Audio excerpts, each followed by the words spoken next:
Oya, mambo vipi watu wangu? Kama kawaida fresh.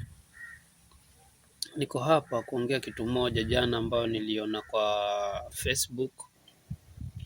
Kuna jamaa alikuwa ameandika au mabloggers yao, sijui ni nani aliandika, sikuangalia vizuri, lakini ilinikera sana kwa sababu kusema kweli hiyo miaka ya nyuma Coast haikuwa inasikika kimziki, wakati kulikuwa hakuna mitandao. Walikuwa wasanii wapo pwani walikuwa hawachezi kwa media, lakini saa hii mitandao imeingia, inafanya wasanii wetu pia nao wameanza kutrend, tunawasikiza. Wengine tulikuwa hatuwajui, lakini saa hii kuna vipaji vipya vimeinukia, kina PLZ, kina Mtalibani Halisi, kuna Trix HR. Hao vijana wameinukia na wanafanya vizuri sana kwa hii tasnia ya mziki. Lakini sasa kuna jamaa alianza kuposti vitu za chuki sana, kusema Coast hakuna wasanii, Coast hawawezi bila Nairobi. Sasa hii bifu ni ya nini? Hii bifu ni ya nini? Kama si pia tunasikiza watu wako hapa mtaani, watu wa kwetu tunawasikiza, tunawapa shavu, mbona sasa mnaanza kuleta bifu sijui hatuwezi bila Nairobi? Kusema hatuwezi bila Nairobi, hata Nairobi pia haiwezi bila Mombasa, kwa sababu sisi wote ni mandugu na tunategemeana. Kwa hivyo hizi mitandao au mabloggers wameanza sasa kuleta chuki, kwa sababu sijui ni kwa nini. Ukisema Nairobi haiwezi bila Mombasa, haiwezi bila Nairobi. Nairobi yenyewe pia haiwezi bila Mombasa, kwa sababu hizi ni kaunti mbili na zinategemeana.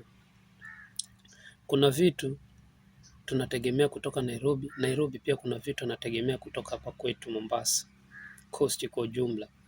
Kwa hivyo msianze kueneza chuki. Kama vijana wetu wameanza kutamba saa hii, tuwape shavu, tuwasupport.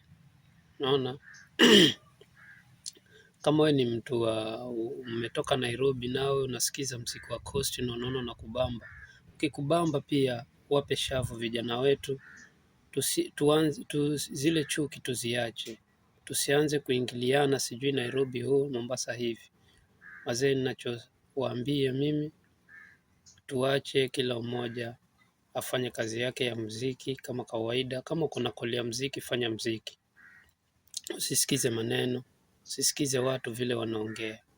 Naongea hivi kwa sababu huyo jamaa mwenye aliandika jana, nilipitia kwa mtandao wa Facebook, ni vile nimesahau hiyo page kama anaitwa nani, lakini mimi nilikimbilia tu kwa hiyo post, ndio iliniudhi.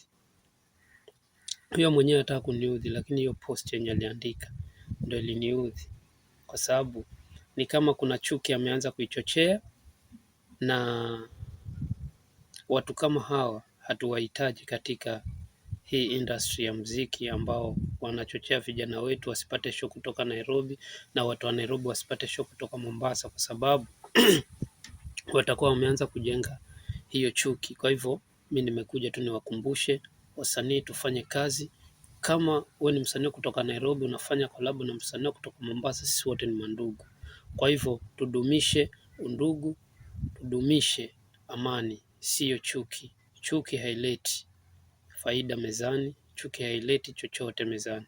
Kwa hivyo amani ndio itatuletea kitu mezani, na mwisho wa siku sote tutaenjoy. Ama vipi? Kama kawa kama dawa mazee, hapa ni Tom P, na mbarikiwe sana. Yep.